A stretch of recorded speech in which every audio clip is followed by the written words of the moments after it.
माशाल्लाह। आपने वो शब आशूर की जिन सारी उन जुल्मात का तस्करा किया है, आज बरमहल लगा इसलिए कि हमेशा ही लगता है, लेकिन आज इसलिए कि आज ये जो हमले हुए हैं मदीना पाक पे, तो वो वही जो एक जुल्म का सिलसिला बल्कि मैं यहाँ चला रहा है, अपना एहतजाज जरूर रिकॉर्ड कराना चाहता हूँ और एक पैगाम भी देना चाहता हूँ। सबसे पहले तो हमारा ये एहतजाज रिकॉर्ड कराते हैं हम अपना, जो मदीना मुनव्वरा जैसी पाक सरजमीन पर ब्लास्ट हुआ। लेकिन मैं एक बात कहना चाहता हूँ कि अगर ये वाक़यात तब से रुक जाते, करबला से रुक जाते, तो अब तक ना होते। चले, करबला में हम नहीं थे, अभी तो हम जिंदा हैं, इस दुनिया में हैं। अगर अभी बीबी ज़ैनब के रोजे पर, करबला में भी हमले हुए, बीबी ज़ैनब के रोजे पर, शाम में हमले हुए, बीबी सकीना के रोजे पर हमले हुए, अगर ये वाक़यात वहां रुक जाते, वहां जन्म ना दिए जाते, तो आज इस पाक सरजमीन तक ना आते। हमारी तो दुआ है कि अल्लाह खाने काबा की हिफाजत फरमाए और यकीनन वारिस काबा जिंदा है, इंशाअल्लाह काबे की हिफाजत होगी, वारिस मदीना जिंदा है। लेकिन हम दुनिया वालों का भी तो कोई हक है, हमारी भी जिम्मेदारियां हैं।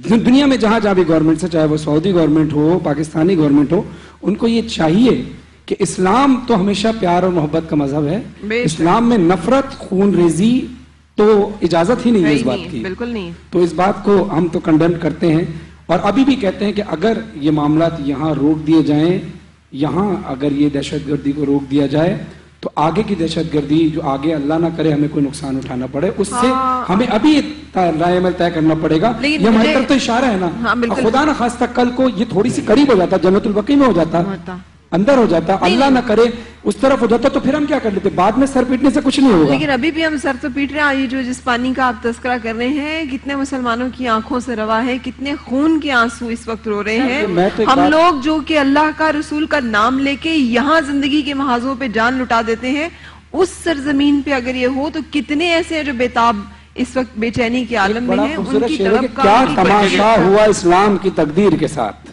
इससे बड़ी मुसलमान के लिए और कोई तमाचा नहीं है कि क्या तमाशा हुआ इस्लाम की तकदीर के साथ, कत्ल शब्बीर हुआ नारे तकबीर के साथ।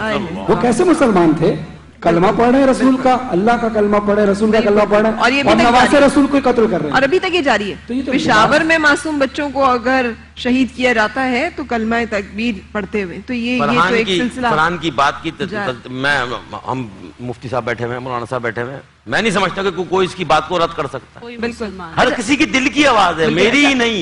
आप जितने अहबाब बैठे हैं, जितने देखने वाले हैं हमारे, कौन इस चीज को बर्दाश्त कर सकता है? वो तो बहुत बात, बहुत बड़ी जगह है, कोई भी नहीं। लेकिन हम तो अपने मुल्क में, मुफ्ती साहब अपने मुल्क में जिस तरह दहशतगर्दी को भुगत रहे हैं, परवरदिगार हमारी आइंदा नस्लों को बचाए। ये चीज अगर नहीं, ये सही कह रहा है, अगर नहीं रोकी गई तो ये नस्लों में चली जाए। अच्छा, मैं आपसे एक सवाल पूछना चाह रही हूँ। आप साहिब इल्म बैठे हुए, मौजू से हट कर बात हुई, तो उस हवाले से मैंने जो कुर्बे क़यामत के अलामात पढ़ी, उनमें से एक ये कि दहशतगर्दी और फितने जो है मदीनतुल मुनव्वरा और मक्का तुल मुकर्रमा की सरजमीन तक पहुंच जाएंगे। और मुझे तो ये सारे वाक़यात जो हैं, पता नहीं, मुझे तो हर रहान यही डर रहता है। लेकिन अब ये सारा कुछ सुन के तो बहुत ही ज्यादा, एक और ज्यादा कि वो सब बातें जो कि हमने सुनी हुई है, ऐसे लग रहा है जैसे सच होती चली जा रही है। इसकी लेकिन ब्रेक पहले बात की अजान का वक्त हो गया, उसके बाद आपसे जानेंगे इस बारे में। ब्रेक चुके अजान का वक्त है, सो हम रुकेंगे और उसके बाद फिर आपसे मुलाकात।